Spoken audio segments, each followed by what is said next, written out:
அனைவருக்கும் வணக்கம். நாங்கள் தங்கச்சி மடத்தில் இருந்து பேசுகிறோம். தங்கச்சி மடம் வந்து கரம் அறக்கட்டளை வச்சுருக்கோம். இந்த அறக்கட்டளை மூலமாக தங்கச்சி மடத்தில் இருக்கிற அனைத்து சமுதாய பொதுமக்கள் எல்லார்ட்டையுமே நாங்கள் வந்து 100 ரூபாயிலிருந்து 5000 ரூபா வரைக்கும் 100, 200, 300, 50 இந்த மாதிரி கொஞ்சம் கொஞ்சமாக வசூல் பண்ணி சிறப்பான முறையில் நேற்று காலையில் 7 மணிக்கு முடிவெடுத்து நேற்று இன்றைக்கும் 2 நாளில் நாங்கள் குறைஞ்சது கிட்டத்தட்ட ஒரு 3 லட்சம் ரூபாய்க்கு மேலே நாங்கள் வசூல் பண்ணி நாங்கள் மதுரை ராமநாதபுரத்தில் எங்கே எங்களுக்கு விலை கம்மியாக கிடைக்குமோ அந்த மாதிரி எங்களுடைய டீம் 30 பேருமே கலந்து போய் மிக சிரமப்பட்டு இந்த நிவாரண உதவிகளை பூரா வாங்கினோம். இந்த நிவாரண உதவி தூத்துக்குடி திருநெல்வேலி சம்மந்தப்பட்ட ஏரியாவில் இருக்கிற அனைத்து மக்களுக்குமே பயனடைகிற முறையில் இந்த நிவாரண பொருட்களை நாங்கள் அரேஞ்ச் பண்ணோம். எங்கள் டீம் இருக்கிற எங்கள் ஊர் சமுதாய மக்கள் அவ்வளோ பேருமே சேர்ந்து ஜெயம் மஹால் ஒரு மஹாலில் இருந்து ஒருமித்து எல்லாருமே சேர்ந்து வேலை பார்த்து நாங்கள் எல்லாருமே இந்த பார்சல் எடுத்திருக்கோம். இதில் ஒரு பொருள் 2 பொருள் இல்லை, பிரயோஜனப்படக்கூடிய அளவில் இருக்கிற நாப்கினில் இருந்து, போர்வையிலிருந்து, அரிசியில் இருந்து, சாதாரணமாக குழம்புக்கு பயன்படுத்துகிற புளியில் இருந்து, மசாலா பொருளில் இருந்து, எண்ணெயில் இருந்து, ஃப்ரூட், டீ, பால் பவுட்ரு அனைத்து பொருட்களுமே சிறப்பான முறையில் செஞ்சு குறைஞ்சது ஒரு 300 குடும்பமாவது நாங்கள் பயன்படணும்னு சொல்லி நாங்கள் இந்த முயற்சி எடுத்து நாங்கள் இவ்வளவு பண்ணியிருக்கோம். இதுக்கு இந்த ஊர் மக்கள் சமுதாய ஆர்வலர்கள் மிக சிறப்பாக எங்களுக்கு சப்போர்ட் பண்ணாங்க. இன்றைக்கி அதனுடைய வீடியோ தான் மிக சிறப்பாக நீங்கள் பார்க்குறீங்க. நாங்கள் அவ்வளோவுக்கு ஒர்க் பண்ணி இருக்கோம். நாளைக்கு காலையில் குறைஞ்சது காலையில் 8 மணிக்கெலாம் எல்லா மிக மோசமான அளவில் பாதிக்கப்பட்ட எல்லா மக்களுக்குமே இது சேரும்படி நாங்கள் இன்றைக்கி செஞ்சுருக்கோம். இனிமேல் வரக்கூடிய பிரச்சனைகள்லையும் எல்லோரும் இது மாதிரி எல்லாரும் தன்னார்வலர்களும் நீங்கள் இந்த புது விஷயங்களில் உதவி செய்யணும். இது மாதிரி கொடுக்குற கை என்றைக்குமே உயருங்கிறத இதன் மூலமாக நீங்கள் தெரிஞ்சுக்கிற அளவுக்கு நாங்கள் இந்த உதவி செஞ்சுருக்கோம். உங்களுடைய சப்போர்ட்டும் எங்களுக்கு தேவை.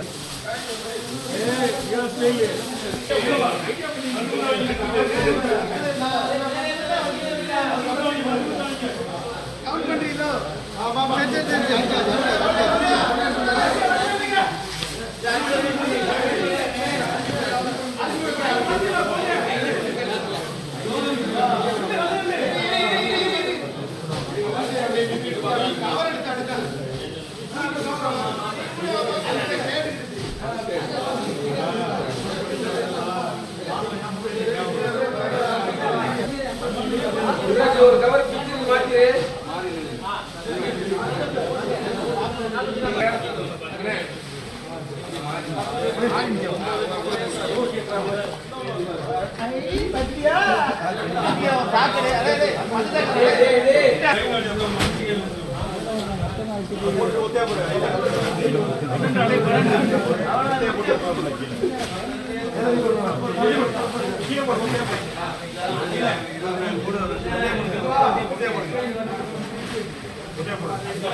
ஏய் 25 3 எடுக்கடா 14 தான்டா இங்க 13 கீழே போடு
லோட் ஆயிட்டு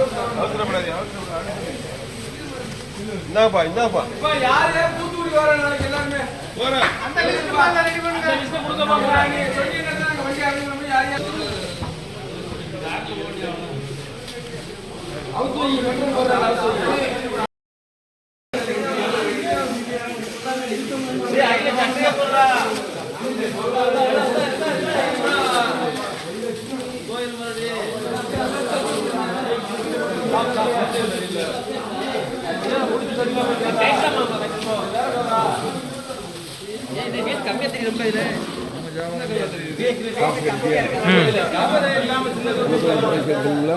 இதே எடுத்துக்கேன் அதில் வாங்கிறேன்.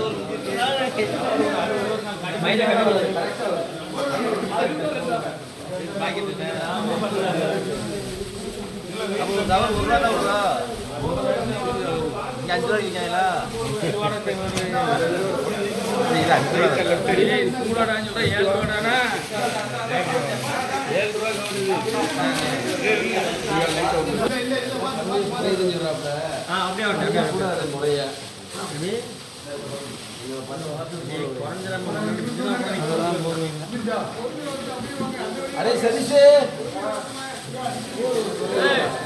வண்டியில முதல்ல நிக்கிறாள் யாரு ஸ்பீட் இல்லடா.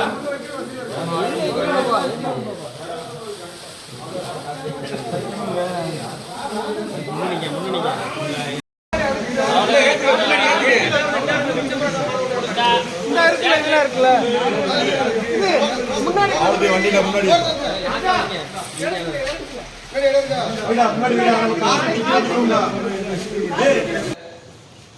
நண்பொழி பணிக்கு வர்ற ஆளுங்க நீங்க இப்ப சொன்னாதான் வண்டி அரேஞ்ச் பண்ண முடியும். ஒண்ணு அது மாதிரி நீங்க வர வேண்டியதா இந்த விஷயம் நீங்க சொல்லிருங்க. சொன்னீங்கன்னா தான் ஒரு காரா 2 காரா 3 காரா ஒரு வேனா எப்படி நம்ம அரேஞ்ச் பண்றது அப்படிங்கறத முடிவெடுக்க முடியும். ஆனா நம்ம இதுவரைக்கும் செஞ்ச விஷயங்கள் வந்து நம்ம ஊருக்குள்ள பண்ணது. இது கஷ்டமான விஷயம். காலையில் 7 மணிலேருந்து ராத்திரி 9 மணி வரைக்கும் 2 நாள் வசூல் பண்ணியிருக்கான். சாதாரண விஷயம் இல்லை. ஆனால் இந்த அளவுக்கு நம்ம வசூல் பண்ணி இன்னைக்கு இந்த அளவுக்கு ஒரு பெரிய அளவில் ஒரு அமௌண்ட்டை ரீச் பண்ணி நம்ம இன்னைக்கு ஒரு பொருளை உருவாக்கி கொண்டு வந்து வச்சுட்டோம். இதை கரெக்டாக கொண்டு போய் சேர்க்கணும் அப்படின்னா நாளைக்கு நம்ம களப்பணிலையும் கரெக்டாக இருக்கணும். அதுக்கு உங்களுடைய ஒத்துழைப்பு வேணும். யார் யார் வர்றீன்னு நீங்கள் சொன்னீங்கன்னா நாளைக்கு நம்ம எல்லாரும் போய் அதே மாதிரி எந்த பகுதியில் கரெக்டாக பாதிக்கப்பட்ட மக்கள் இருக்காங்க அப்படின்னு சொன்னீங்கன்னா நம்ம அந்த பகுதியில் போய் நம்ம அதை சர்வீஸ் பண்ணணும். இதுக்காக நீங்கள் யார் யார் வருவீங்கன்னு இப்போ நீங்கள் சொன்னீங்கன்னா தான் நம்ம காலையில் வெள்ளனே போக முடியும். நம்ம காலையில் வெள்ளனே போனால் தான் கரெக்டாக ஒரு 8 மணி 9 மணிக்கெலாம் போய் அவங்க ஒவ்வொரு மகாலில் இருக்கிறவங்க கோயிலில் இருக்கிறவங்கள ஸ்கூலில் இருக்கிறவங்கள சந்தித்து இதை கொடுக்க முடியும். அதனால் நீங்கள் யார் யார் வருவீங்கன்னு இப்போவே நீங்கள் தயவு செய்து சொல்லிவிட்டு நீங்கள் அதுக்கப்புறம் தான் கடந்து போகணும். அப்போ தான் நம்ம காலையில் எத்தனை மணிக்கு நம்ம போகிறோம், எத்தனை மணிக்கு சர்வீஸ் பண்ணுறது தெரியும். அதனால் நீங்கள் வந்து என்னுடைய கருத்தை நான் சொல்லியிருக்கேன். உங்களுடைய கருத்தை நீங்கள் சொல்லுங்கள்.